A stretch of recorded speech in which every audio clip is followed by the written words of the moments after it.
Entzuten da, gai? Etxe bizitza benetan eskubide bat baldin bada, zergatik gero eta gehiago ematen du behintzet edo badirudi dela privilegio bat. Imaginatu, zuek lan egonkor bat daukazutela, eta formakuntza ona, eta ez zatela kapaz etxe bizitza bat eskuratzeko edo alokairu bat ordaintzeko. Benetan, imaginatzen ari garen hau ez da imaginazioa bakarrik. Familia eta gazte asko pairatzen ari diren errealitate bat da, benetan. Egun on guztioi, Maite Girado naiz, Laboral Kutxako Ipar Arabako zona zuzendaria, eta netzat hori bat da gaur guztioi ongietorria ematea, antolatzaile guztien izenean. Espero dut, topaketa honetan, benetan, aurtengo, etekin topaketa hauek, izaten dira ekonomia arloko gaietaz hitz egiteko gune berezi bat. Eta aurten, aurtengo bigarren saioa dela, eta gaurkoan, oraingoan ere, pentsatzen du gai oso interesgarria daukagula, eta gainera gizartearentzat benetan prioritate bat dena, dela etxe bizitza.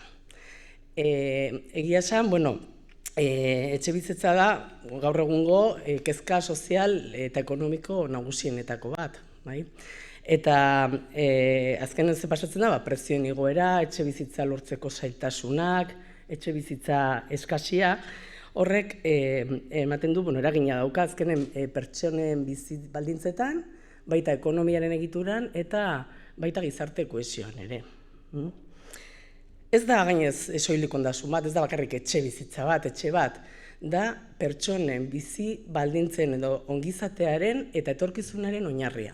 Hori kontutan izan da, eta testuinguru honetan uste dut garrantzitsua dela, basakon aztertzea, zintzu diran nola dagoen dana, arrazoiak, ondo ulertzea, eta irtenbideak mahai gainean jartzen saiatzea. Saiatu batzu esaten zuen lehendakariak, ez dagoela formula magikorik, epe motzera gauzak hobetzeko, baina bai saiatuko gara mahai gainean irtenbide horiek jartzen.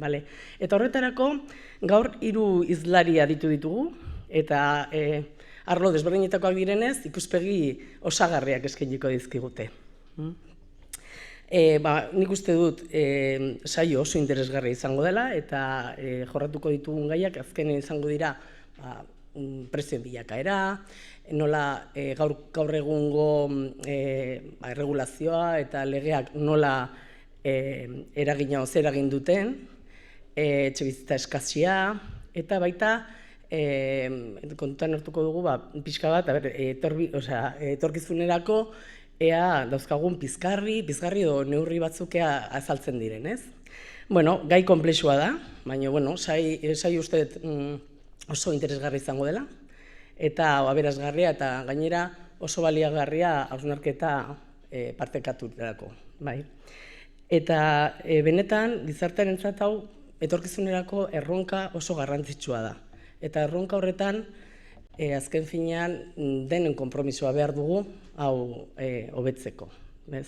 Eta nik uste dut gehiagik hitz egin dudanez eta profesional bat dugunez hau gidatzeko, Nerea, hitza eman behar diot, berari bera izango delako saio honen moderatzailea. Beraz, Nerea, zure txanda, eskerrik asko.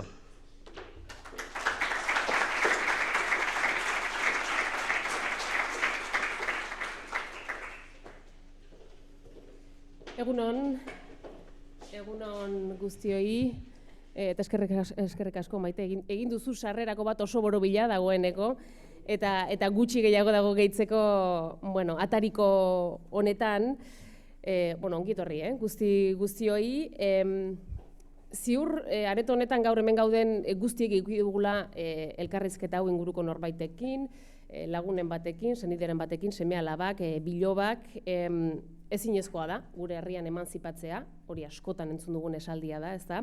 1.000 euro eskatzen dizkiate ganbara baten tamainako pixu batengatik, hori ere ziur, edo antzeko zerbait entzun izan duzuela, eta Maiteko ondo zioen moduan ez da sentsazio huts bat, errealitate bat da, errealitate gordin bat da gaurko egunean. Eta Eusko Jaurlaritzaren azken soziometroaren arabera, eren egun ezagutu genuena, beraz datu freskoak ere badauzkagu eskuartean, etxebizitza lortzea da Euskal Gizartearen arazo eta kezka nagusia, 10 herritarretik 6-rentzat, hau goruntz doa, marka berria da, osasunaren edo lan merkatuaren gainetik, etxebizitza. Gaur ez gara etorri soilik teoria handiez hitz egitera, baizik eta idealista edo fotokasa bezalako webgune bat irekitzen dugunean, herritarrek irekitzen dutenean, bilaketa bat hasten dutenean, sortzen den kezka edo harridura horretaz ere bai, ez da, hausnartzera horren gainean. Euskadin, etxe bizitza bat lortzea bihurtu da nolabaiteko inbutua, soldatek bere horretan jarraitzen dute, gutxi gora bera eta prezioek goia jota, ez da, gora eta gora. Labirinto honetatik nola irten gaitezken ulertzeko, esan behar da, noski irtenbide magikorik ez dugula bapatean aurkituko hemen, baina saietuko garela ulertzen eta gako batzuk mahai gainean jartzen. Esan bezala, 3 ikuspuntutatik aztertuko dugu, 3 sektore desberdinetatik aztertuko dugu gaur, eta gurekin dauzkagu horretarako 3 solaskide. Julen Bollain, ekonomialaria, Mondragon Unibertsitateko ikertzailea eta irakaslea. Julen, egunon. Makroekonomiaren eta desberdintasun sozialen ikuspegitik, etxebizitzaren merkatuaren bilakaera, eta gazteen egoera gertutik aztertu ditu Julenek. Ana Telleria Etxeberria ere gurekin daukagu, Ana, egunon. Eusko Jaurlaritzako auzoak bizi berritzeko eta hiri agendako zuzendaria da Ana, politikaren eta kudeaketa publikoaren ikuspegia ere ekarriko diguna solasaldi honetara. Eta 3. solaskidea, Pedro Aiestaran. Pedro, egunon, zueri bai? Egunon, bai. Immobiliaria Orio enpresako zuzendari administratiboa eta Gipuzkoako eraikuntzako enpresen elkarteko askongiko zuzendaritza batzordekidea, sektore pribatuaren, sustatzaileen eta higiezinen merkatu errealaren ikuspuntua ere plazaratuko duena, beraz ikusten duzuenez, 3 profil desberdin, eta honek ere lagunduko digu osatzen egungo argazkia. Uranditan sartu aurretik, esango dizuet ere, aurreratuko dut ere, gero bukaera aldera, galderetarako tartetxo bat irekiko dugula, eta hola, batean ez harrapatzeko, eta zerbait prestatu nahi baduzue, edo buruan baduzue, jakin bukaeran eukiko dugula tartetxo hori, eta animatzen zaituzte dela parte hartzera. Interprete bat ere badaukagu, beraz, norbaitek behar izanez gero, gailu hartu, eta hortxe eukiko duzue itzulpena ere. Tira, has gaitezen, akaso, datu gaurkotuak mahai gainean jarrita, Euskadi da gaur egun etxe bizitza bat erosteko tokirik garestienetakoa, metro kuadroa, bataz beste 3.500 eurora iritsi da, muturreraino joan da, Donostiko kasua daukagu, 6.600 eurora ere heldu dela, berehala jorratuko dugu hori, udalerri desberdinei erreparatuta, egoera ere noski desberdina delako, baina egia da, azken asteotan, inek argitaratutako datuek, erakusten dutela nolabaiteko joera aldaketa bat, ez? Eta hortaragoaz, salerosketak 12% jaitsi dira Euskadin, igo eta igo izan ondotik, zenbait hilabetez. Prezioak ordea, puztuta mantentzen dira, 10% baino gehiago igo dira. Ekonomiaren logikak dio, Julenek esango digu orain hobeto, eskaria jaistean prezioek bera egiten dutela, baina ez dakit zer ari den gertatzen zehazki Julen hemen, badirudi prezioak doitzean, salmentak, prezioak doitu egin beharko liratekela salmentak jaistean, apaltzean, baina ez da hori gertatzen ari. Bai, teoria oso ondo azalduta dau, ez? Eta, egunon guztioi, eta eskerrik asko gonbita gaitxik bai. Eta nire ustez, hemen nolabait oso zabalduta dagoen ideia bat hautsi beharko genuke, ez? Eta da, bueno, etxebizitzaren merkatua ez dela merkatu arrunt bat. Teorian, esan moduan ez, eskaria jaisten bada, prezioek bera egingo lukete, baina ze gertatzen da, bai Euskadin, bai Espainia mailan, bai Europan, etxebizitza merkatuaren nolabait eskaintza oso zurruna dela, ez? Orduan, ze gertatzen, hori, etxebizitza ezin da egun batetik bestera sortu, eta jabe askok, logikoa danez, ez dake inolako presarik merkatuan jartzeko edo prezioa jeizteko, ze itxaron dezaket, ez? Orduan, gertatzen ari dana, momentu honetan da doikuntza, nolabait, prezioaren bidez baino, gehiago kantitatearen bidez itzen ari dela, ez? Operazio gutxio izten dira, baina ez eskaria desagertu delako, baizik eta eskaria kanporatua izan delako. Hau da, merkatu horretatik, eskaria eta eskaintza funtzio horietatik, eskaria kanporatua izan da. Gazteek adibidez, lehen etxebizitza erosi nahi dutenek, edo aurrezki handirik ez dakatenek, azken finean ez dakaten momentu honetan merkatura sartzeko aukerarik. Horregatik, ikus dezakezu aldi berean salerosketa gutxiago, baina prezioaren igoera bat. Eta hori ez da kontra esan, azken finean da blokeatutako merkatu baten inguruan hitz egiten ari garela. Hori bide batez, adibideetan ikusi daiteke ez, esaten zenuen bertako jendea, prezioiek ezin ordainduta, kanporatua direla. Donostiko kasuan, ikusi besterik ez dago ere, Donosti inguruan prezioak nola igo diren, ez da? Hori da adibidetako bat. Zuek nola ikusten duzu, zergatik frenatu da erosteko erritmo hori? Jendea beldur da, bankuek iturria itxi dute, ze diagnostiko egiten duzu honen gainean, Ana eta Pedro?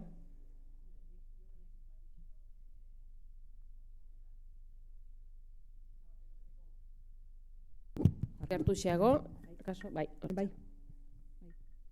Jurenekin bat itxen dutela diagnosi horretan, etxebizitza bat erosteko aurrezki batzuk izan behar dira, egon zan garai bat, dano gogoratzen duguna, zelan bankuek emoten zeben etxia erosteko, eta azkenian garajia isa ber, o garajia be batzuetan. Oin, bankuek beste neurri batzuk hartzera bihartuak izan ziren, danok ikasi genduan 2008an zer gertatu zen, eta oin, aurreratu bihartan diru hori, ez da erreza aurrezten dauzkagun soldatakin, eta areta itxiago gaztiak izan da. Lehen hortxe sartu aurretik Pedrorekin hizketan ari ginen eta aipatzen genuen etxe bizitzarekin, ez dela lehenengo aldia krisi potolo batean gaudela, ez da, 2006az aritu gara, orduko prezio ez da bar, baina aipatzen genuen, Pedro, orduko arrazoiak eta horrengoak desberdinak direla.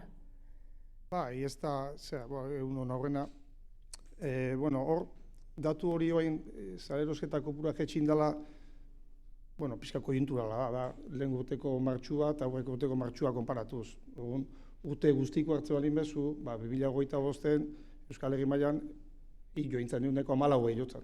25an, 24an baino eguneko 14 gehiago saldu zen.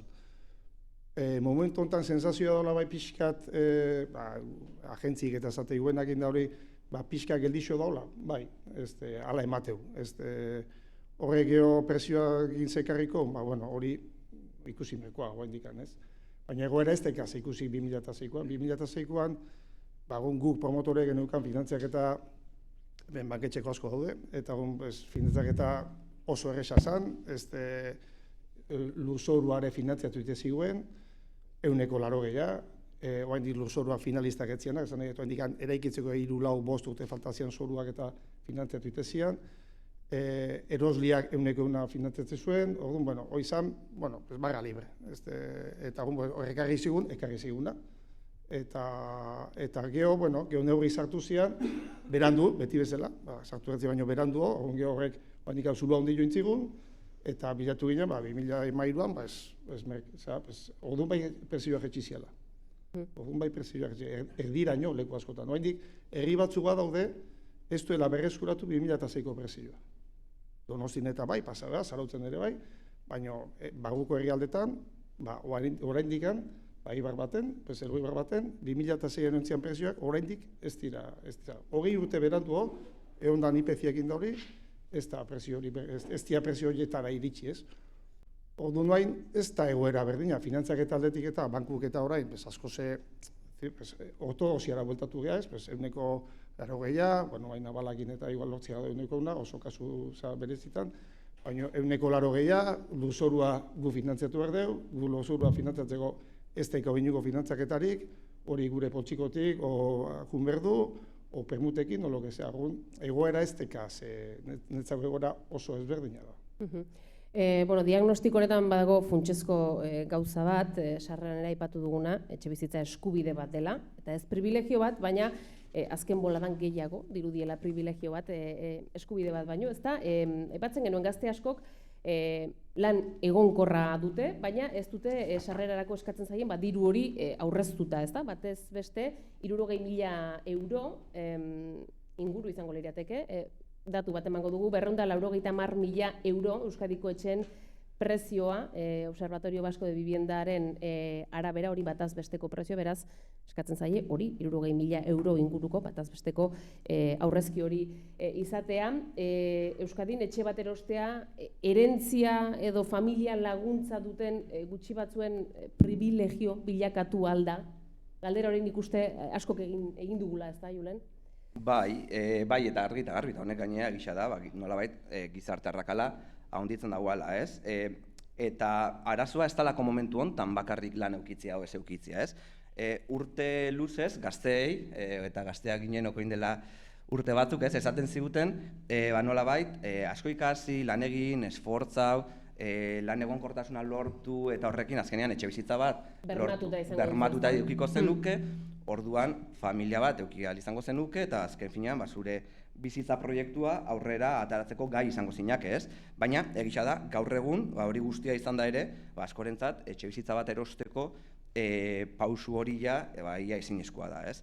Orduan, gakoa, bai, parte baten aurrezkian dago. Azken finean etxebizitza bat erosteko 60.000 euro behar badituzu hasieratikan, galdera ez da zoik zein bat irabazten dozun, zure ekonomina horretan, baizik eta bai sartzen da, variable moduan, aldagai moduan, ze familiatik zatozen. Zergatik, bi gazte adibidez, soldata antzekoa dakatena, baina batek familiaren laguntza baldin badaka eta besteak ez baldin badaka, abia puntua ez da berdina. Orduan, nire ustez hau, larria da, bai, aukera hori ez eukitzea pertsona guztiok, ze azken finean, patrimonio edo ondare desberdintasuna bizitza desberdintasuna bihurtzen da. Ez da soilik etxea erostea, hau da, etxea erostea ez da soilik etxe bat eukitzea, etxea erostea zen finean da emantzipazioa, da seme-alabak eukitzeko aukera, herrian bertan geratzea, lan erabakiak hartzeko aukera euki ahal izatea, eta azken finean hori bizitza proiektu guztia baldintza hoitzen dago, ez? Orduan, etxe bizitza merkatua belaunaldien arteko eta familien arteko desberdintasunen transmisore bihurtu da zen aldi honetan. Badago datu bat, Notarion Kontseilu Nagusiaren azken datu bat, Euskadin etxea erosten dutenen artean, 10% bakarrik direla gazteak, badago nolabaiteko aldaketa soziologiko handi bat, 10%etik bat bakarrik gazteak, Ana. Bueno, lehen denbora guztian gabiz berdinakin ez, segaitxik hori, horrezki hori izatia oso zaila dalako. Julenek esaten dabe moruan, batzuek izango dabe, batzuk izango dabe familiaren laguntza, beste batzuek ez, batzuek soldata potolu egua eta bestiek esain bestekoa. Dana dala, etxe bizitza eskubide bada, etxe bizitza duin bat eskuratzeko eskubidea, eta guk gainera legez bermatuta dakaguna. Etxe bizitza hori erosketakoa izan behar danik, denbora guztian, pentsatzen dut, bueltakari garala, gure gurasu, gure aurreko belaunaldiek, zein errez zeken, guk baino errezago, gure gaztiek baino errezago etxe bizitza erostia, hemen Euskal Herri izan, Espainia mailan be, kanpuan ez gertatzen ez dan gauza bat, alokairuan bizitzia, hemen belaunaldi batzuetan, aurretik bazegoan alokairuaren kultura bat, hori be eskubidea daka edozein gaztek, edozein personak erosketako jabetzan etxe bizitza bat eskuratzekoa, baina ez dela dignidade gitxi hau ez daka alokairuan bizitziak ez da gitxiagorik. Esaten genuen gazteak gutxiengo bat direla, 10 lagunetik bat, baina etxeak erosten dira eta oraingo joera aldaketa arin hau kontuan hartu gabe, zein ari da edo ze profilari da, nor ari da etxe bizitzak erosten orduan, Julen? Bueno, azken finean egisa da, eta esan da ez, hori gazteek nolabait totalean ehunekotan pisu erlatiboa galdu dabe, eta nik uste makrodatuek hor nahiko garbi erakusten dabela, ez? Eta zentzu horretan norari da pisua galtzen gazteak, eta lehen etxe bizitza erosteko pausua nahi dutenak, beti kontuz ez diala gazteak, ez? Ez nuke esango, beste toki batzutan gertatzen da moduan, Euskadin nolabait funtsa handiak edo inbertitzaileak arazo nagusia direnik, ez? Egia da, nolabaiteko eragin auki dezaketela toki eta segmentu batzuetan, baina eguneroko arazo nagusiak kasu hontan da, bertako jendea ezin dela sartu, ez? Eta nik uste dut, hor aurrezkiaz hitz egiten gendun, ez? Eta horrek nolabait desplazamentu isil bat sortzen dau, eta ez dugu beti kanporatze zuzena ikusten merkatutikan, baina bai ikus dezakegu igual gazteek edo langilek asko erosketatik anak esatezan moduan kanpo geratzen zirela, ez? Orduan, ze izango litzateken eretzator egin beharreko bat, hau da, politika publikoz egin beharko genuken zerbait, eta gainera uste dut Euskadik tradizioa badakala alokairutan, babes ofizialeko etxeak alokairu parkean sartzea, baina parke hori zabaltzea izan beharko litzateke. Hau da, niretzat akats bat izango litzateke pentsatzea estatuak, instituzioek, administrazio publikoak, parentesi bat moduan dala merkatu pribatuan barne, nik uste dut, merkatua pribatuan asko esateko dakala, edo merkatuan asko esateko dakala administrazioak, eta zentzu horretan parentesi bat izatetikan, euki beharko genukena, izango litzateke publikotikan, indar nahikoa nolabait presioak ez konfiguratzeko ikuspuntu horretatik, baina bai baldintzatzeko. Hau da, merkatu pribatuari esan, zuek presioak ez baitxuzue geizten, publikotikan bermatuko dugu, ez? Hori egin alizatea, noski, honek denbora asko eramaten dago. Ideia honen gainean, Ana?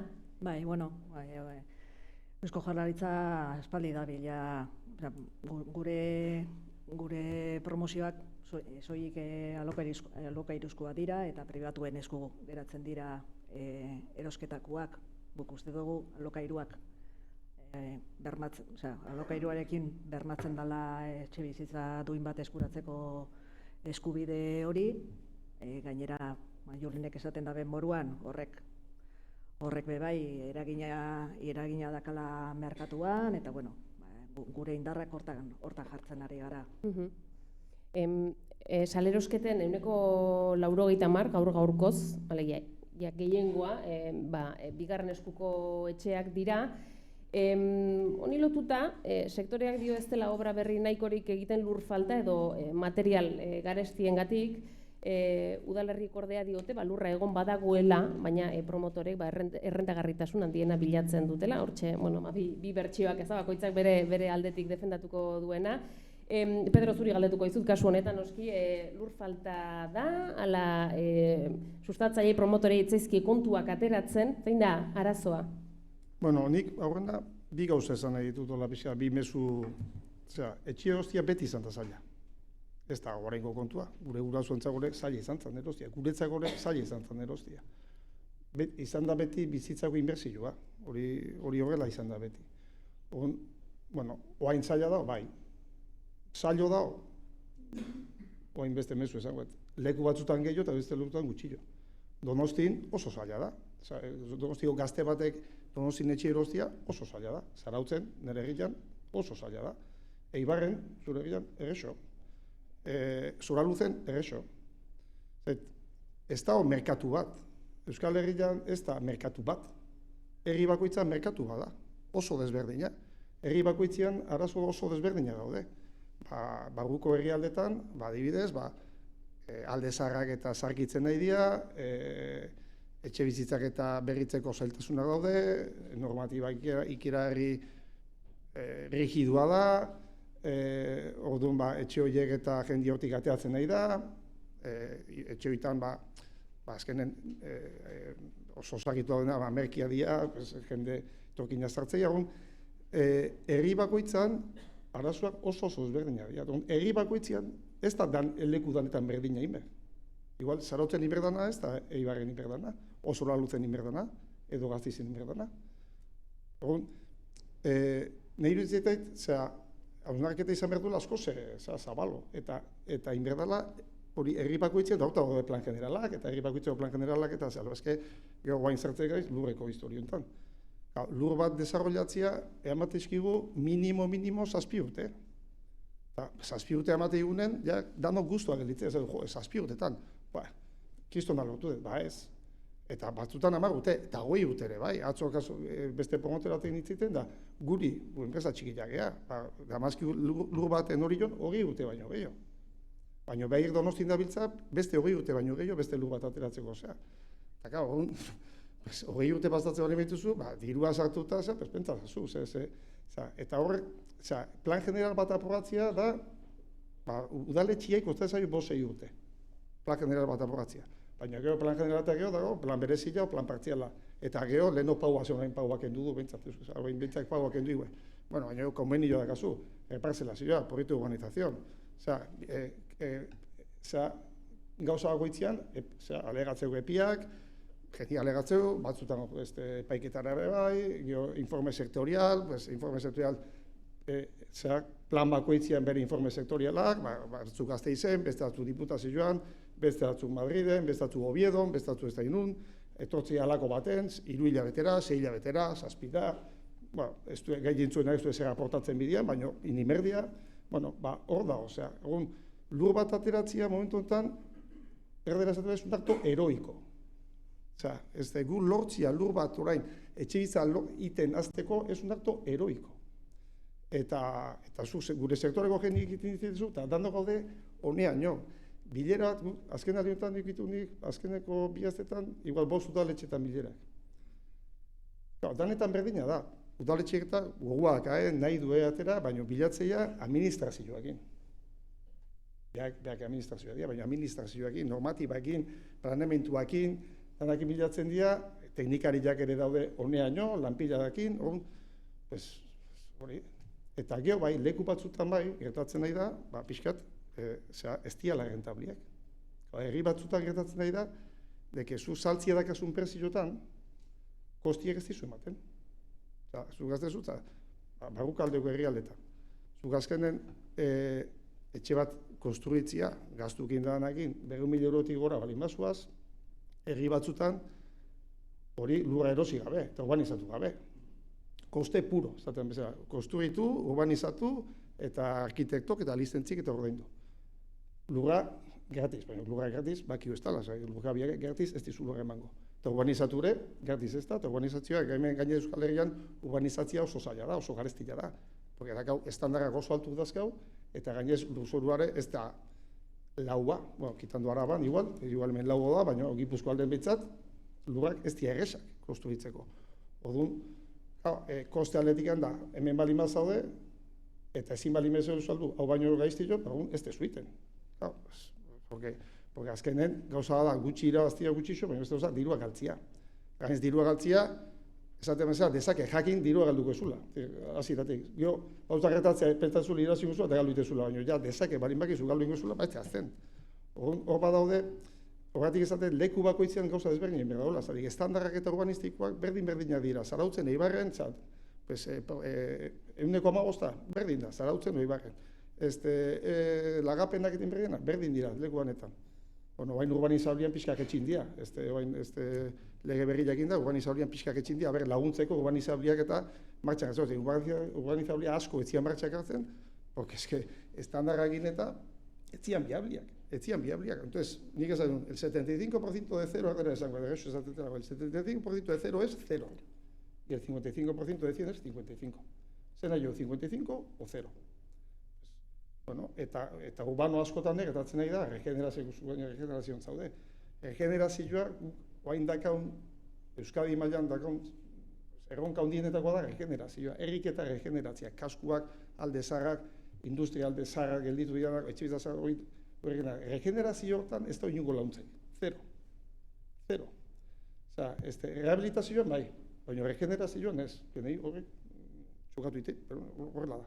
Eta lagapen aldetik, 1,5 da hori, regenerazio urbano inber balin bezu, leheno industrialdea balin badago, 1,5 emateko ez, como si no existiera. Pixka teknikoa dago, baina urbanizable baten da, un urbano integral, una actuación integrada ditzen dena, 1,5 hor daitzeko berdina da. Es decir, da igual tener hoy lechugas que tener una industria de 50.000 metros cuadrados.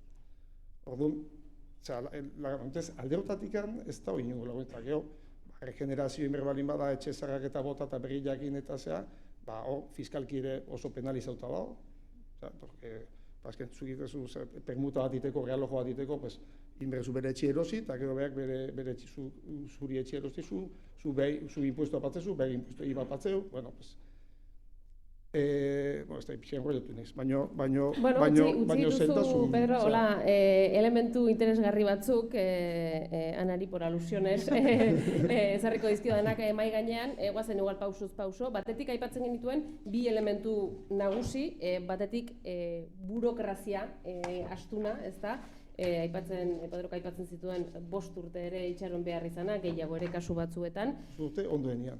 5 urte ondoenian. 5 urte ondoenian. Burokrazia, tramite administratibo guztiak, zailtasun hori, horrek dakarren atzerapenarekin, ez da? Eta beste alde batetik ere gastuak albidetzen ez dutenak, gaur egun 200.000 eurotik beherako etxe bizitza bat,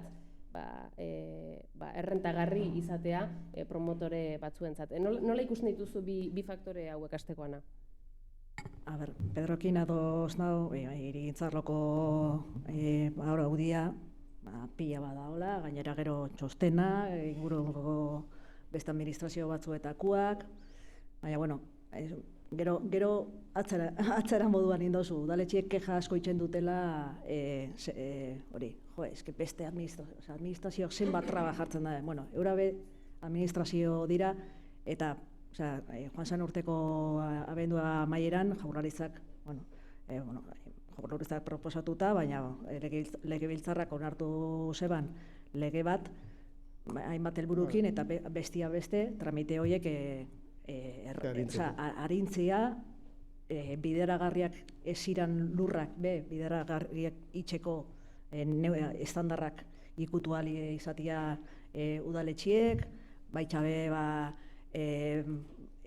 txosten horietako batzuk oin udaletxiaren esku lagatzen dira impacto ambientalekuak eta oin silencio positibo hori batzutan silencio positibo, bueno, badakigu epiak murrizteko biharra bazegoela eta hor bere presasko neurri batzuk hartu dira. Gure sailburuak askotan esaten dau, badakagula erraminta kutxa bat, eta, bueno, arazoa konpontzeko erraminta guztiak erabili behar dirala. Beste erramintatako bada, rehabilitazioa eta eraikitzako irixan esku sartzea. Guoin, 25 auzo desberdinetan gabiz, zaurgarria diran auzuetan, barrios vulnerables esaten dotzaguna, auzo horreruak, bere garaian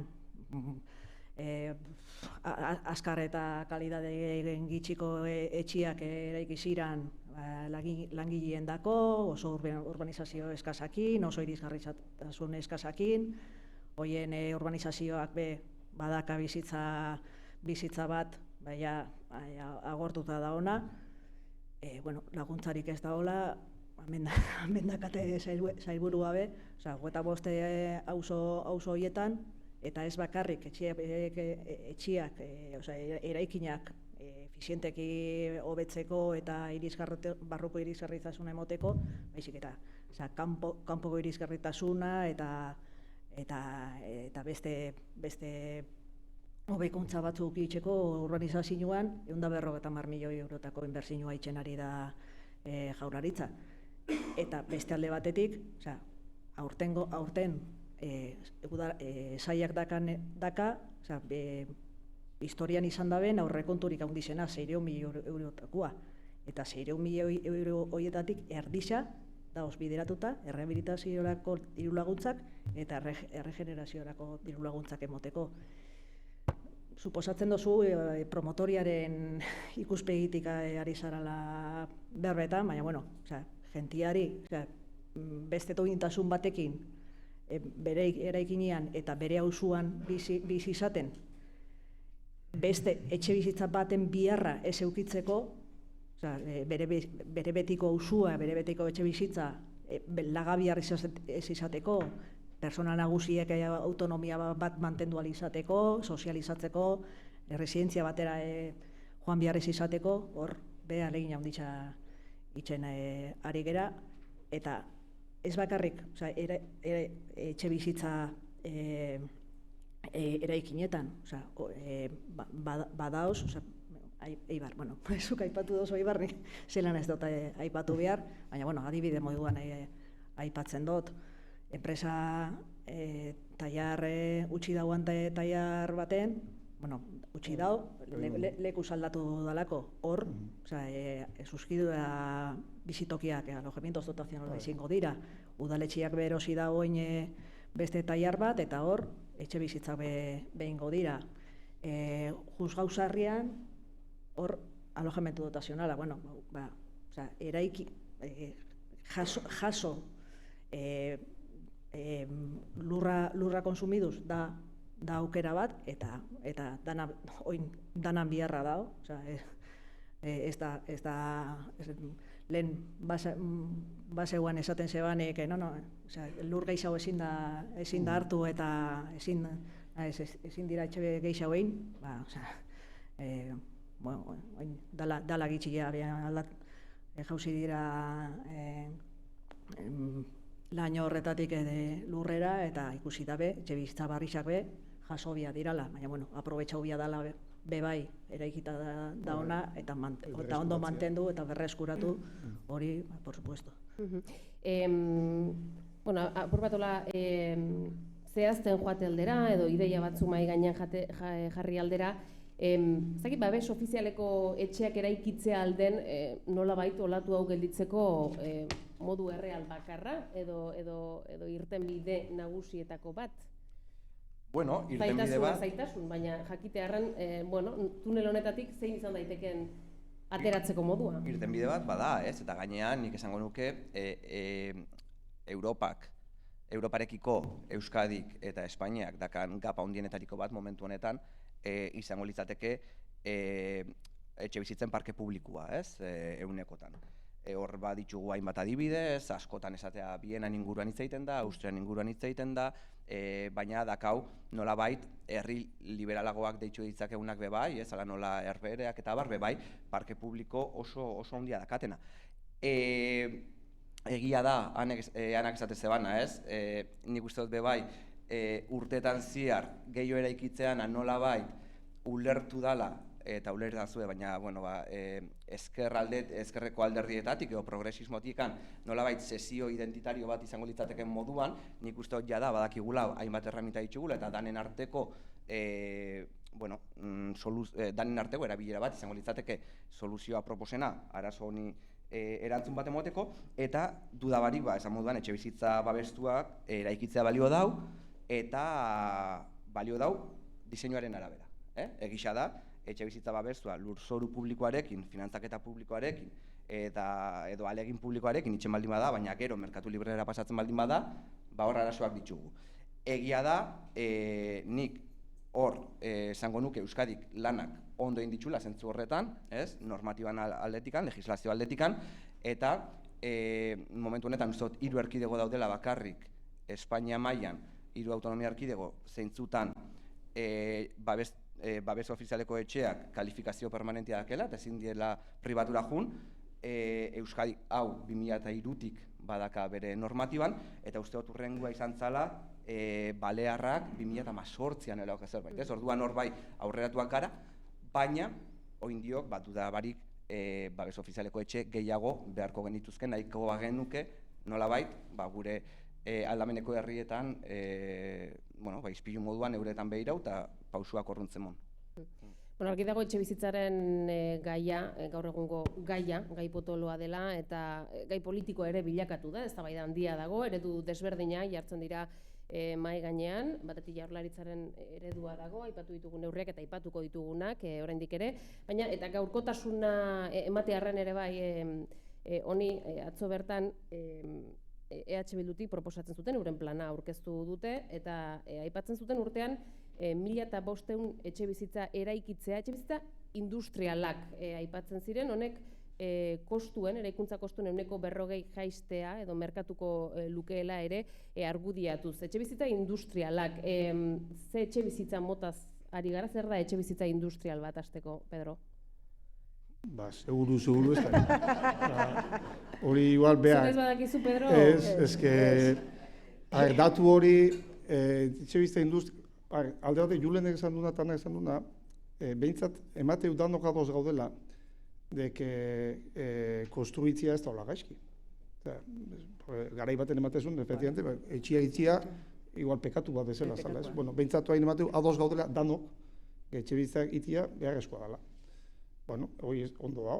Gero nola egin da zea eta zego, ja igual ez da bidan zatu goea, baina... Eta nun. Eta nun, eta hori, baina behintzat... Inbai, baina beste auzo baten. Hori, nola egin da zea. Eta gero, bueno, babes ofizialekoak eta, Julen esan duen oso, 2003-tik Euskal Herrian babes ofizialekoak ezin dira geomerkatu librean sartu. Hori oso importantia da. Horrela, babes ofizialeko etxe bat erostunak badaki hor negozio ez du lehenko. Oain, egon dia kasuk Donostin eta Zarautzen ebai, 2003ko aurretiko etxia, periodikotan da salduia, saltzen nahi diala, 6.000 eurotan, 6.000 eurotan, hori onartezina da. Bueno, eta gero alokairura jun behar dula, hori alokairua dakan arazua da diru asko behar dela. Alokairua iteko diru asko behar da. Etxe bizitzan zuk saltzeko ite bali mezu, itezu, elurra erosi, konstruitu, saldu, eta behintzat sartu ezun diru hori berrezkuratu itezu. Eta gero, berriro, ni bizez, ni duen garai baten lan, hori dala 20 piko urte. Zuzendari finantzio lan izan, ni bizezakua. Gure helburua zan, urtean, diru ez galtzia. Nire helburua zan, urtero, diru ez galtzia. Ez zan, ez irazteik ez zan, diruik ez galtzia. Zeite gendun? Itezian, salerosketan. Etxiak, ite ginen sozialak eta kontzertagoa ditezian garai hartan. Eta unite ginen, batzukin galdu itezan, batzukin irazi, eta par egiten genuen. Azken urtero, par egiten genuen, más o menos. Eta baina urtero, guk egiten genuen, dirua sartu, handi bi urtea berreskuratu, berriro dirua sartu, berriro berreskuratu, dirua sartu, berriro eta. Etxe gehiago itiak azu. Alokairuan zuzartez zoin dirua, eta hurrengo beste etxe bizitzeko, diru gehiago. Eta diru gehiago. Horre esfuerzo ondila ezikitzen. Esfuerzo hori ez da hain. Azken, ez da hain. Oain, emateu, iten nahi izate, eta emateu bidia hortik junberdula, baina horrek denbora biharko. Parke publiko hori lortzia denbora asko biharko. Horrek zea, eta industrializio zoiana. Guk ez da, datu hori nundik atea da, 140 jaizten da, igual horrela izango da, baina jakin merko litzatek nundik atea da datu hori. Industrializatzen urte pila amazkiu industrializatzen. Lehengo aztian, Askongiko asamblean, justu industrializeko ponentzi bat egon. Nik ezin izan unean, baina nire lehengu zuaguntan, da pixka esplikatu zin. Eta azken ez arkitekto bazan, urte pila amazkina, mangado, arkitekto veterano bat, eta sigamos industrializando toda la vida. El ladrillo era industrializar. Fatxada prefabrikoat industrializatzia da. Oain guk, gure proiektuak eta arkitektuak esateu, dia proiektu batzuk oso, lehen hogei plano balimazien, oain dia holako kajoiak. Eta un kajoietan dakazu, planuak arkitektonikoak, baina geho, instalakuntzaletik eta ingenieria zatu. Oain gure proiektutan ingenieruak lan ikera egiteu, telekomunikaziones, instalazioak, ventilaziones, industrializatzen aigea. Baina geho, normatibak eta dazkauna, CT eta geho, oain Eusko Jaurlaritzaren dekretu habitabilidadekin da, zigentzik eta geho, eta galtu hodia, horrek kosti egin diteu. Etxiak asko zehobio dira, oain ite dituen etxiak, oain dala hobirtu baino etxiak asko zehobio dira, baina garezti jo dira. Eta gainez geho, arazo geopolitiko, materialara hilotzen nahi da, gremiluak gutxi daude, gremioa zargitzen ez eskigu, eta ondo lana ondo iten dakitenak gutxio daude, horrek egiteu, kostia hilo. Industrializazio hori geizti ekarriko gula? Bueno, ojalá. Eta baino nolain hori, nik hori datu hori indeko berroia, bueno, hola bali bada, oso ondo. Nik ez da nik zure berri, jaso dute informazio Hau hori. atera dut gaur goitzeko, albisteetako bat edo goiburuetako bat izan delako, eta datu moduan uste dute, interesgarri izan daiteke. Bai, industrializazioak horren onura guretzako, eta horregatik ipini da martxan eraiki JAP hori Jaurlaritza eta beste jenteren artean, eraikuntza industrializatuak aukerak emoten dauz askarrao.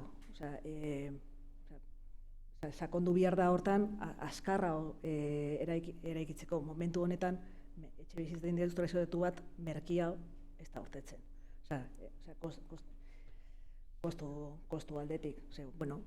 Diokan be, asko ikertu behar da, eta asko erain behar da, eta pentsamolde asko aldatu behar dira, baitxabe arkitektura munduan be, ikusten dabe, azkenerako euren lana zertan geratzen da, ingo dirala etxe dana bardinak, eta arkitektua, hor bai, mundu horre sartu india dira. Derrigorra da, danon parte hartzia, arazoneri buelta emon behar baldin badetzau, guk betzatzen dugula, zaila dela, baina buelta emon jakola, baina hori danon parte hartzeakin. Eta hori lotuko dut, Pedrok esaten zebanakin, alokairua itxia garestitza da. Horregaitxik, martxan ipiniko dugun beste gauza bada, Jaurlaritzatik da, funts bat, fondo bat, parte hartzeakin, del BEI, ICO, gizarte funtsa, beste eragileekin, 2.000 bat euro apalankau, eta horrekin, bizitza geixau eta harinau inalizateko. Bakarrik, ez promotoria bakarrik, ez Jaurlaritza bakarrik, ez inok ezin dau bakarrik. Aurrera jarraituko dugu, legeen edo arauen atalera ere egingo dugu. Azken hilabetetan besteak beste eremu tenkatuen deklarazioaren inguruan asko hitz egin da. 3 hiriburu ez gain, Errenteria, Barakaldo, Tolosa bezalako udalerrietan alokairuen prezioak mugatuko dira, dira aplikatzen. Gainera, 2 urte baino gehiago utxik dauden etxe bizitzei nolabaiteko kanon edo isun bat kobratzea ere planteatzen da. Zakit ikusten duzuen orokorrean neurri hauek egoera lasaituko duten, kalea lasaituko duten, egoazen pixkat kontuaren muinera, ezta? Alokairuen prezioa legez mugatzeak prezioak jaitsiko ditu, ala kontrara, jabek euren pisuak merkatutik kentzea eragingo du, eskaintza are gehiago murriztuz, hor dago galdera, ezta? Jakin honek ze eragin edo ze ondorio ekarriko dituen, nola ikusten duzuen? Bueno, hor, behiratzen badugu ze gertau da beste herrialdetan, nik esango nuke Europan esperientzia nahasia dela, ez? Eta nik horregatik uste dut, bereziki garrantzitsua dela puntu honetan nolabait bi karikaturetatik ihes egitea, ez? Ez da egia alokairuak mugatzea automatikoki irtenbide magikoa denik, ez da ere egia beti eskaintza suntsitzen duenik, ez? Orduan, nik bi karikaturak alde batera lagako nituzke. Orduan, ze da hemen gakoa, bazken finean, diseinuak, kontrolak eta testu inguruak. Eta hori asko inporta dau, horrelako neurri bat hartzen danean, nun azkenian merkatua regulatzen dozun, ez? Eta kontuz regulazio horrekin, azkenean merkatu guztiak regulatuta daude. Gaur hemen asko hitzein da Eibarri inguruan, Eibartarra izatea horea hemen egotea, baina azkenean Eibarren asteazkenero jartzen da merkadilua bebai regulatuta dau. Orduan ez da existitzen munduan merkatu ez regulaturik, eta gauza da, zein puntutara arte regulatzen dugun, ze diseinukin eta nola ateantzen dan. Orduan, prezio mugek nolabait balio dezakete momentuan igoera abusibo batzuk geldiarazteko. Eta nolabait, maizterrei nolabaiteko egonkortasuna emateko. Baina, egia da, prezio mugatzak ez dauela, adibidez, etxe bizitzaik eraikitzen. Orduan, tresna guztiak modu paraleloan aurrera eraman beharko genituzke, baina egisa, zutea, zabaltzea, nolabait geldiaraz dezakela momentu baten etxe bizitza politika serio bat eraikitzen den bitartean, ze horrek denbora eskatzen da. Orduan, niretzat galdera ez luke izan behar prezioak mugatzea bai, erregulatzea bai edo ez, baizik eta nola uzartzen ditugun alde batetik erregulazioa eta bestalde, adibidez hitzein dana, parke publiko zabalago bat eukitzea, denboran egonkorra dana, eta nolabait, berme bat ematen diguna, gure biztanlea, gure gazteak, hemen bizitzen jendia, etxe bizitza baterako sarbidea bermatuta izango duen. Hainbat neurri aldi berean, ez bakarrik hortan, baizik eta eraikuntzan ere aipatzen genuen, Ana, barkatu, Jaurlaritzaren aldetik nola defendatzen duzu edo nola argudiatzen duzue, ez duela honek eskaintza suntsituko, ez? Batzuk pentsarazten duten moduan edo ideia horren kontra. Guk gure rekorridua hontan ez da oso luzia, baina gure aurretik bai eremu tenkatuak deklaratu izan dituzten bi adibide badakaguz, Katalunia alde batetik eta Nafarroa beste alde batetik, eta eurek badazkeia datuak esaten dutenak, lokairuak murriztu indirala eta ez dala etxe bizitza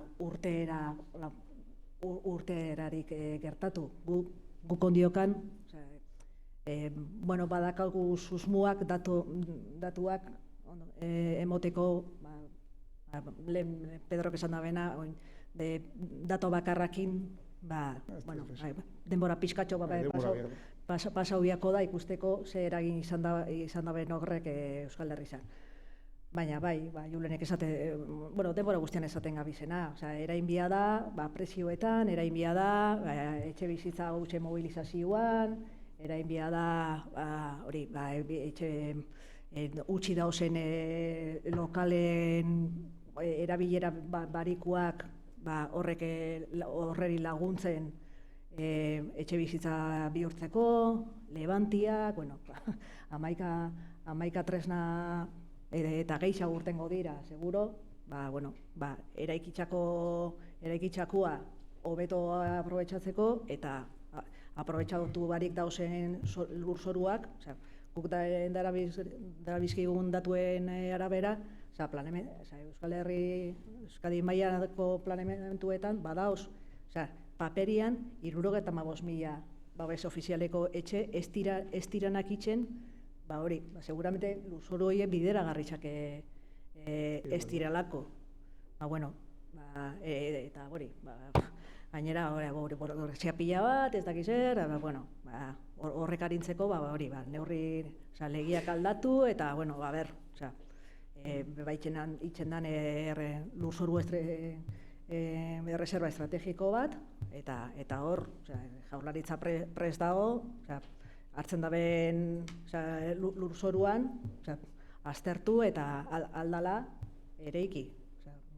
Eta apuntetxo bat egiten lagatzen baldin moztazu, ze askotan nik uste dut olako gaietaz hitz egiten dugunean, izuaren diskurso del miedo hori hor agertzen da beti, ez? Eta alkilerren o alokairuen prezioa topatzean inguruan hitz egiten danean, badirudi estatuak edo Espainiako gobernuaren legea aplikatzen duten autonomia erkidegoak, ze hori voluntarioa da, aplikatzea edo ez, behartuko dizula zure etxea 400 eurotan alokatzen. Ez da hori, da ez dotzula lagako, adibidez 800 eurotik 1.200 eurora pasatzea.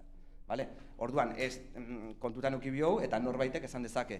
Baina eske azkenean jabetza pribatua da, nire etxea da, ez? Baina, isa dabe bai, konstituzioak nola bai, etxe bizitzai funtzio sozial bat aitortzen diola. Horregaitzi, nik uste dut garrantzitsua dela, aldagai guztiak mahai gainean jartzea eta azaltzea zergatik, precisamente, instituzio publikoek, agintari publikoek, horrelako neurriak aurrera ateratzen dituen. Alokairuaz ari garela, asko hitz egiten da ere bai, jabeek lege zirrikituak erabiltzen dituztela, edo ari direla, adibidez, pisua alokairu turistikora, edo gelakako alokairura pasatuz, etxe bizitza legea nolabait saiesteko, ez dakit hau benetan errealitate bat den, edo gehiago den mitoa? Iruzurra, etxala la trampa hori egisa dela, ez Baina gauza orokortu bat da, gauza puntualagoa. Hombre, nik ez dute sinistu nahi, bueno, eronek ez dute uste gauza orokortu badanik. Osea, iruzurra egon badaola eta jaurlaritzak, osea, dala gitxi ikusi aldi egunkarietan ikusi duzue, zeren ipini dugun izun bat, oin be, lastera gertuko da beste bat, bueno, guk, osea, enteratzen garanean, iruzur hori itxen ari dela, oin lehen da berba idealista eta olako portalak, ez, babes ofizialeko etxe bizitza, ez dakizen baten, eta gero, altzairuen gaitxi, por los muebles, ez dakizen bat. Hori ezin da, hori ikusten dugu momentuan, hori zer da, ez? Eta salaketa kanal bat ipini da, eta bueno, ikuskaritza indartzen ari gara zentzu horretan, iruzurra egon badago, sektore guztietan tamalez badago, eta hemen be, ero hemen gauzen guzti hori ditzuko jaku, danon esfortzuakin eraikitxako etxe bizitza batekin, gainera, etxe bizitza biharra dakan beste bati, estafa bate ina izatia, iristen jata, bueno, niri negargarrisa eta sobre todo hori, horren atzetik ibili gara ez gertatzeko eta izuna jarriz. Egia da legia sortzen den momentutik sortzen dela ere trampa, hori hala izaten da beti. Bakatu nerea. Bai, aurrera, Alokairu ez da nire gai, digamos, ez nire, baina hor bai, lehen esan da bezala, ez? Azkenen arlo asko daude, salerosketa, alokairua, arlo bakoitzen da, herri bakoitzen, ez da berdinei merez. Hemen berdinak imilatzea, ez da herri danetan berdinak gertatzen. Azaroz baten, bai momentu honetan, alokairu, etxe asko alokairu turistiko lagundia. Hori horrela da, Donostin ere bai, Orion ere bai, enkamio beste barruko herrialdetan ez, porque azkenen, zure etxe hartzen bezu turistikoa, herri turistikoa ez da handeleko baten, ez dezu beteko, ez dezu, bueno, hor ere herri bakoitza ez da berdina. Eta gio niretzako, Julenek esan du, ez da niretzako ez da hemen mesu zabaldu berde bildurra eta zata, prezioakin. Niretzako gehiago da segurtasun juridikoa. Ezkenen, maizterrai babestea jungea, eta hori ondo dago, porque maizterra babestu inberdia, bestela beti dago, jende bat, gehintzuna jende hona dira, gainez hemen Euskal Herri mailan alokatzen jendia ez dira fonduak eta ez dira, da jende partikulara, badakala dirua horrezten fundana, o erantzit ditorrezion, etxe horiek daude merkatuan, ez? Eta horrek, etxe alkilatzen da nahi du segurtasun bat, euki, dirua kobratuko gula eta ez du larazoik izango. Albadu gehiago kobratu, gehiago kobratuko du, baino helburu nagusia da lasa iotia. Diru hori, kobratzeko aukera hori ukitzea, eta hor bai nahi iruditzen zait, hor bai, ez da egit, hanka sartu, ez da egit, niretzako urrutik ikun gehala, porque hor puntu bat dago, eta horre bai neki uste jendia bildurtula. Dala, zuk, nola esatea zalo, bai, hori, azkenen, zu balin bat etxe jabe bat, eta balin bakazu, oain kastina egitea, zatik, porque zuk balin bakazu baten bat, ezin dezuna kalea bota, porque dalako, babestutako egin behar duela, zuk babesten, zuk jabia babesteu, jabiak aguantatu behar du hori.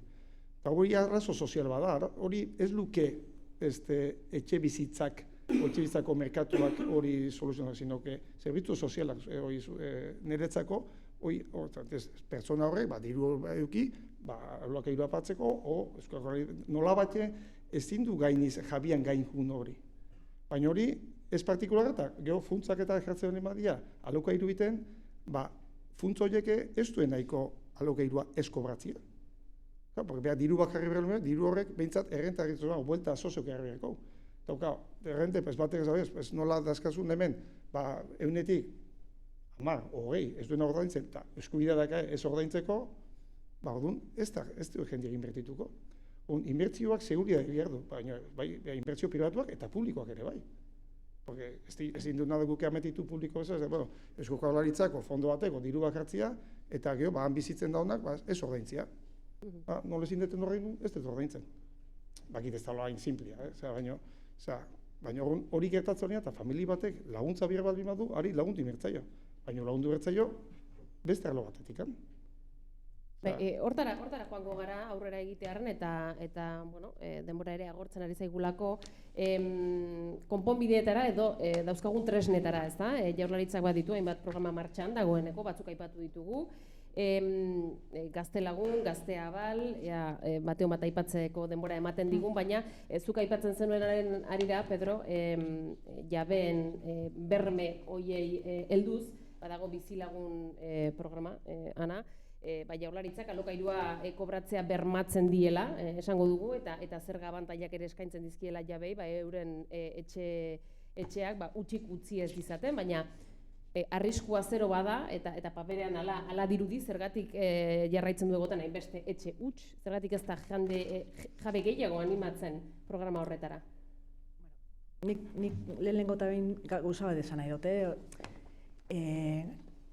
Euskadin ez dago etxe bizitza gutxen fenomeno hori, etxe bizitza da neko bi bat. Udalerri jakin batzuetan gehiago konzentratzen dena, kaso, ez da? Bai, baina oso fenomeno, oso aztertua dakaguna da, eta ez dira inbeste etxe bizitza. Hemen, etxe bizitza gutxa esaten detzagu inorren padronatuta ez padago. Eta horrek emoten dau zenbaki bat, baina benetan gero tripetan sartzen bazara, badaoz bigarren etxe bizitza, badaoz bere garaian lan biharrera etorri izan jentia bere herrira bueltatu dana, baina noixian etortzen dana ona, eta bueno, benetan utxik eta merkatura etaratzeko moruan dago eguneko bi bat. Bizigune modoko programek etxe bizitza asko etara merkatura. Ondiokan zuk esaten duzun moduan, badao erresistentzia bada dakena, etxe bidek etxe bizitzak eukibia dauz olako karakteristika batzuk, eta epe baterako lagabiosu, txia, horregaitik gabiz beste programa baten lasteretaratzeko moduan dauan, udara hostian urtengo dana da Loka Plus. Sailburuak bestetan aitzatu dau. Maizterrak ordaindu espada ordaintzen, Jaurlaritzak bermatuko detza maizter horreri 20 hilabetetako alokairua. Hori bada ja zeo zer, beldurra dakana, espero daigun beldur gitxia izango dabela, jakinian, Jaurlaritzak berme hori ipintzen dabena. Dana dela, zuk esaten duzun moruan, badaoz, oin alokairuan, pixka beldurra emoten ez da datua emotiak, baina nik pentsatzen dut, askotan entzun izan duten datua dela,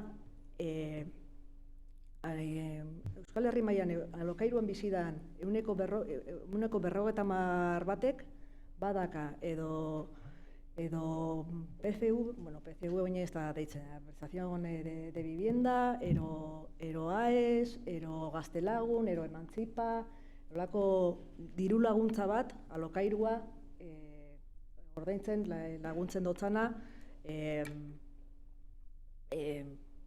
esfortzu hori inalizateko eta ez iritsi bihar esateko ezin dut ordaindu. Ez da lan, ondiokan eta batzuetan, alegin haundixen bia dela alokairu horreri frente itxeko, bai, baina, bueno, laguntzak egon badauz, hori, jentia sintxotzeko eta ordaintziari ez lagatzeko, bestela ezin da belako jan. Hor, gauzatxo bat, etxe utzen inguruan, anekdota txikitxo bat, adibide bat jartzi harren, ze askotan hitz egiten dugu etxe utxen inguruan zenbaki absolutotan, eta badirudi, Bilbo batea joango zehala, Donosti batea, eta hor 5.000 etxe utzi izango dituzula zure zain, ez? Eta, adibidez, adako lau, Bartzelonako alkaldiarako kanpaina egitze zeban, nian beti esate zeban, eta Bartzelonan 80.000 etxe utz zeudela, ez? Eta hori nondik ateratzen da, hor inek itxen ditu estadistika batzuk, eta suministroi erreparatuz eta abar, hilabete batzutan ez bada egon eta abar, ez eta etxe hutsa dela. Baina gero, alkateza moduan, berakintzeban, ikerketa bat, juntzan, etxe galdetzen eta hola, eta azkenian, 80.000 horietatik, ateazan huts benetan, ez dela gutxi, baina bueno, benetan huts Bartzelonan, 10.052 zeudela. Hau da, Bartzelonako zenso guztiaren 1,2, ez? Orduan, karo, zenbaki absolutotan hitz egiten dugunean badirudi, hori, Bilbo baten o Donosti baten eukiko dituzula etxe hutsak, eta azkenean ez da hori, ez? Eta Espainia mailan behiratzen baldin bozu, bakigu, ez? Espainia bazia da delakoa, eta hor, azkenean, bai aurki ditzakezu asko. Baina ez dituzu aurkituko Bartzelona baten, Madril baten, Zaragoza baten, Malaga baten, edo Bilbo baten. Bueno, ez dugu denborarik ematen, baina badira ere, bizilagun programaz gain, gaztelagun programa, kasu honetan, alokairurako diru edo laguntza zuzena, aurten ere handitu edo zabaldu egin dena, ezta? Eta Gazte Abal programa, ere bai, bankuek ematen ez duten 20% sarrera hori publikoki abalatzea duena helburu, tira, hortxe neurri batzuk dagoeneko martxan direnak, baina publikoari, zuei ere zabaldu nahi dizuet, norbaitek galderarik egin nahiko balu hitz egin diren gauza guzti honen gainean, edo bestelako etxebizitzaren inguruko bestelako galderarik egongo balitz, batira gure solaskidei botatzeko norbait animatzen ote da? Ni badauka beste galdera bat, amaitu baino lehen. Egia esan gaiak jarraitzeko mamia badauka, baina bai galdetu nahi nizuela 60 eta nolabait isteko edo borobiltzeko suposatuz, gaur bertan neurri gogorrak eta adostuak martxan jartzen direla, gaurtik hasita zenbat denbora beharko litzake Euskadin etxebizitzaren egoera honi buelta emateko eta kalean benetako aldaketa bat igartzeko, 2 urte, 5 urte, 10 urte, hola denboraren ideia bat eduki ezagun buruan. Nola ikusten duzue Hirurok? Pedro, zurekin hasita? Ea hemendik ateratzen garen, hola baikortasun puntu batekin. Ni leheno esan dut eta ni ez nahi zolain, pixkat julen ezan moduan, emezu katastrofikotik pixkatinik egutietu, nahi dut iruditzen, lehenokoa voltatuko naiz. Ez da arazo berdina egidanetan. Herri batzutan, etxe erosiak gazte batzuntzako, jende bat, ez da olain zaila. Emezu pixkat, baina ez da olain zaila. Zuk azkenen, 300.000 euroko etxek, 300.000 euroko etxek, eta merki hori, herri askotan daude. Zarautzen da Donostin? Ez. Baina herri askotan daude, eta 100.000 euro pasatxo birreuskuk ere asko daude. Zer pasatzea, jende danak leku berdinan bizi nahi du. Zarauztarrak zarautzen bizitzen jarraitu nahi du, normal. Bere familia hor daka, lagunak hor dazka, eta herria oso polita dakau. Oso, danak hor bizi nahi du. O Donostin. Eta Ibarkoak, Ibarko asko ere zarautzen bizi dira. Zarautzen eibartak asko dazkau, gure bezeruak asko. Eta asko dazkau. Aspeitiarrak ere bai, askoitiarrak ere bai, bergarakoak ere bai, erkoak ere bai, eta baina aldrebez gutxik etatzea. Nere semeak eta bat eibarren daulanen, eta bestia legazpin, eta esatuet jundarea bizitzea. Esatei ez. Aldu emouan zarautzen zozein gobela. Gu laundureko jo, lehenoko abultatzea. Gurasoak guk, momentuetan, laguntzeko posible pixkak hau. Horrek emateigu, gure semei estatus bat emateigu. Eta zarautzen, Entreka, guk launtzen bali badio, eta beak ez daka aurrezten nahi dira, lanen nahi dira eta aurrezten nahi dira, lortzen nahi dira aurrezten. Nire bizemek aurrezten nahi dira, bilak. Bat geixo, beste gutxixo, bat soldata bat gutxixo da, beste galtuxo, nahi dira, baina etxen honda, klaro. Etxen honda eta gudan ordaintzea, hori bai. Hori ala da. Eta, baina, hor, eta horiek zarotzen bizi nahi du, eta ez nik ez hori, erosi ibarren, erosi legazpin, aukera badazka, erosteko prezio nahiko honian, eta horreztuta dakenakin, igual, sarrera ordaintziaka eta prestamoakin eta mailo egin sartzia daka, baina nahi ez zarautzen. Eta hori, gu guain zeikusi, gu Elgoibarren promozio bat egin genuen.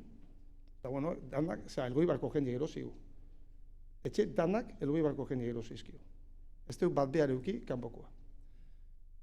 Hori jo ningen dunen, ilanak hori joko hauzu ziguen. Zergatik ezatik guk, saiatzen geha horrena errikoa ideitzen da, listan dakauna ezagunak eta zeta. Eta bueno, hor, azkenen errikoai aukera gehiago emate duzu. Eta baino, ja batzuk zartzezkizu, kanpokoak, zarautzen ebai. Zarautzen ez duen gehiena zaruztagaria.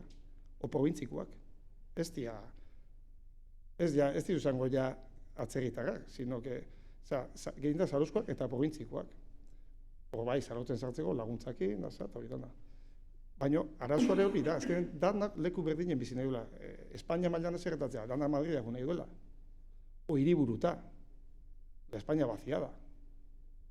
Araban zerretatzea, Araban, ni garago ez asko ez dutzen, baina izka ez dutzetenak danak Gasteizea.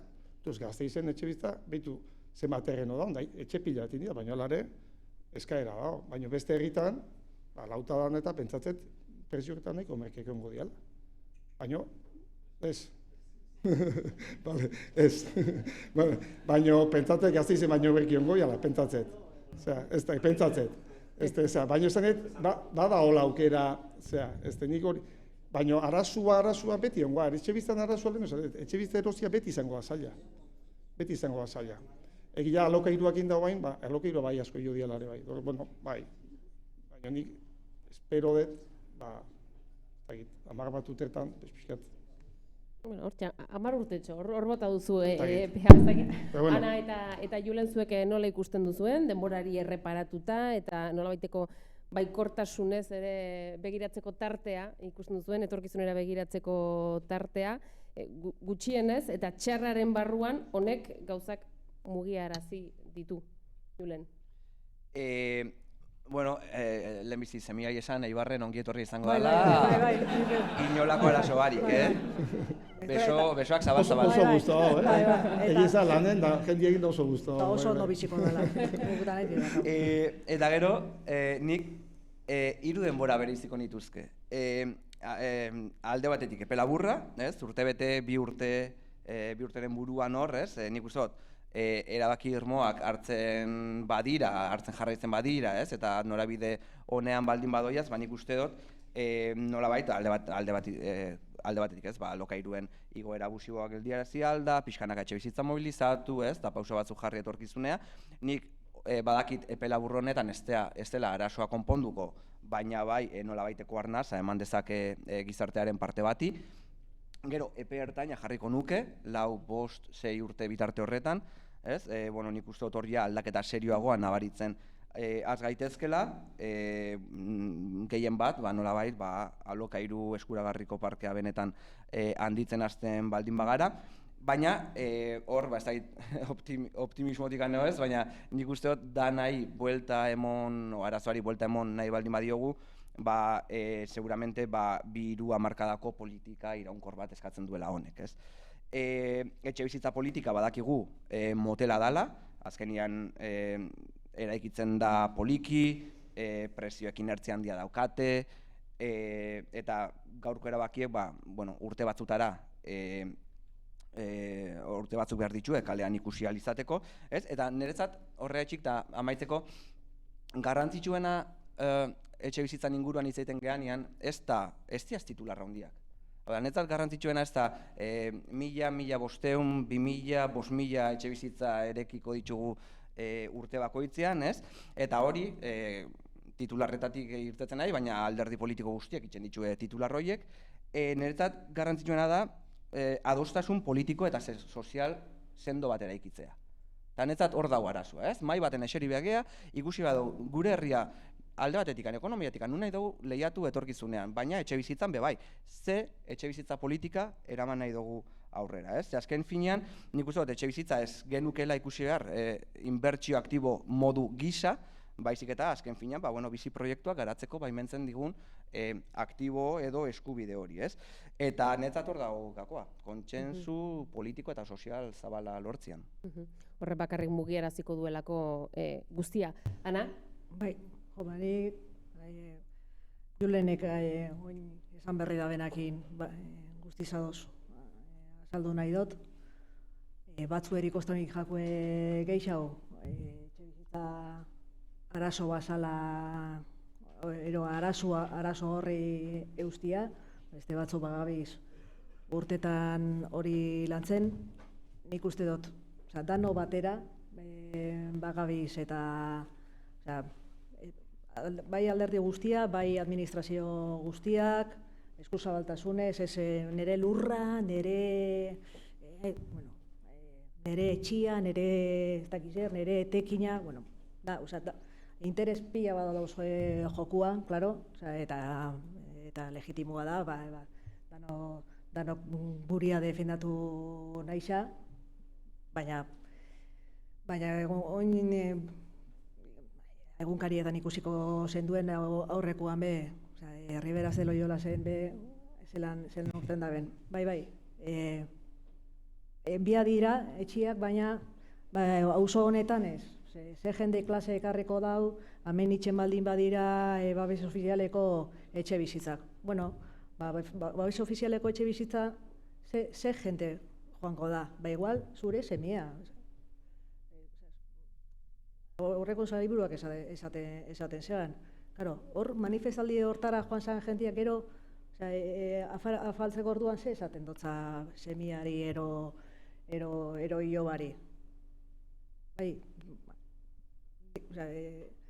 aukera dago hemen albuan etxe bizitzak itxeko, baina ni lasai bizi naiz hemen ez dut nahi hemen girua zatartzia. Bueno, nik uste dut, koherentzia bat eskatu behar zaigula alderdi hori, alderdik alde batera ustia eta dano batera aurrera itxia, eta gizartiari be, bai etxe jabieri, bai bizilaguneri, bai etxea berriztu biadanean, ni ez naiz bertan bizi, ni zertarako ipini biadote ez dakizen 1.000 euro horra gogailua ipintzeko, total ni ez naiz bizior. Bueno, zu esara bizior, baina urgentia bizi da, etxetiko urten ezin dana, eta bueno, danon alegin bat izan behar da. Eta nik uste dut, danok alegin hain eskero, honek badakala konponbidea. Ez naiz ausartzen esatera, Julen ausartu da, ni baino ekonomilari hobia izango da, baina nik gogoratzen naiz, 2008an zelan izan ginen ekonomilariak, eta gainera nik nintzen ekonomilariak eta politiakaritza aldi berian. Etxetik urten ezin, zelan ez dozu ikusi. Guri esaten dozue garala espezialista zen, en diagnosticar el pasado, el futuro, bueno, nik esaten duten bakarra da konponbidea badakala. Eta baikorrak eta ausartak izan behar garala, eta jentiari transmitidu, ez gauz besuak bajauta, lanean gaude eta arazoari kontra itxen. Nik itxaropen mezu horrekin gelditu nahiko nuke, itxi nahiko nuke gaurko solasaldia, formula magikorik ez du gaurkitu, sentitzen dut horren bila etorri bazarete, etzen helburua ere, badakigu ez dagoela irten bide magikorik, baina, esan dugu, ikuspegi hauek, 3 ikuspegi desberdin hauek mahai gainean jartzeak eta elkarri entzuteak, eta elkarren entzute hori maila guztietara joatea komenigarria litzake, maila politikoera ere bai, elkarlan hori sustatzeko, beti ere horrek laguntzen du, bidea argitzen. Eskerrik asko, Julen, Ana eta Pedro, oso interesgarria izan da zuen ikuspegiak entzutea, oso gustora egon gara, eta eskerrik asko zuei ere gu entzuteagatik, eta gaur areto hau betetzeagatik. Hurrengo solasaldia udatik bueltan izango dugu, beraz besterik gabe, eskerrik asko eta egun ona pasa.